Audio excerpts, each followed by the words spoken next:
I've always found language to be incredibly powerful, and perhaps it stems from my training in neuro-linguistic programming, but I really do have a real passion for language, not just in the way you can use language to express yourself and be creative, but in the way that language frames our perceptions of the world.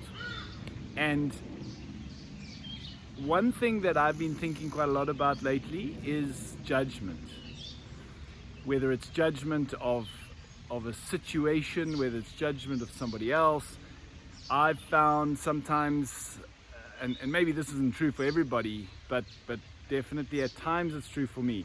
While I do consider myself a very non-judgmental person, there are definitely moments where I fall prey to judgment, and I get into the language of good or bad, right or wrong. And like I said, whether that is, even if it's not to do with a person, sometimes it's to do with a situation.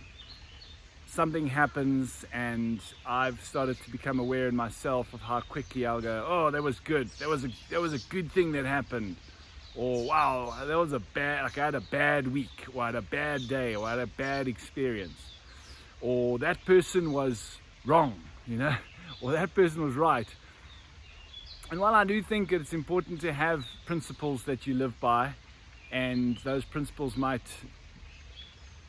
somehow, to some extent, inform right or wrong for you, I think it can become very limiting. And until we change our language, we just keep repeating the same behaviors. We keep having the same experiences because language puts meaning on things. And so when we keep putting the same meaning on it, we keep having the same experience, we keep producing the same thinking patterns, the same behavioral patterns. And so experiment with this in whatever way relates to you, is to start changing how you talk about something. So I've started to correct myself every time I catch myself saying that was good, or that was bad, or well done, that's a nice experience that you had, or that's a cool result you had. I correct myself and I'll say that was a pleasant experience, or that was a tough experience. Because make no mistake, like there's a texture to experiences. I mean, some experiences are very pleasurable and very pleasant, and others are very tough, very challenging, very intense.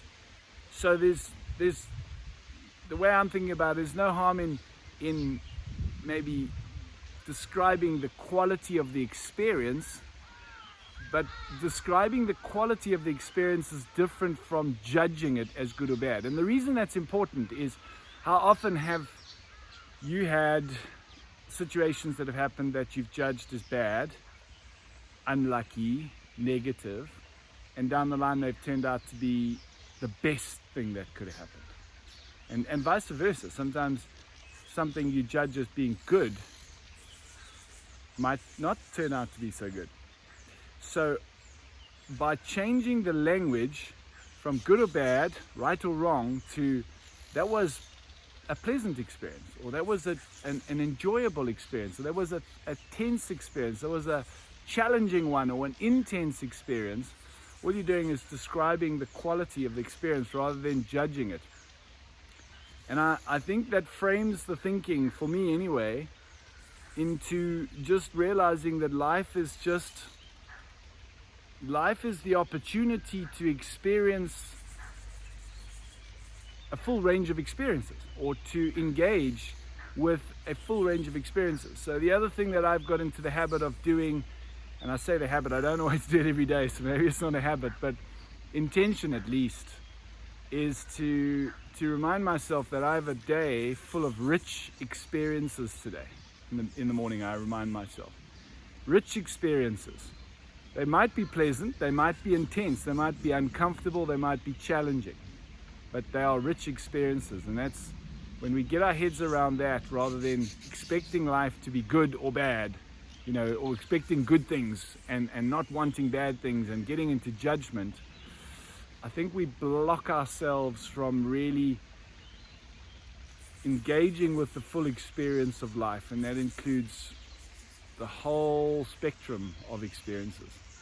So see how you relate to this video, and if there are areas, even if it's not in the specific areas I've just mentioned now, but if there are areas where you feel like you need to make some changes, maybe start with the language. Start changing how you language it. Start thinking about the words you use. Start thinking about the stories you tell yourself in that particular area.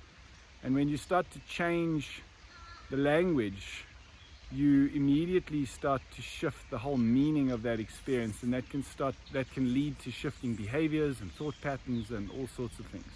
And if you do it consistently enough, of course, then you build a habit.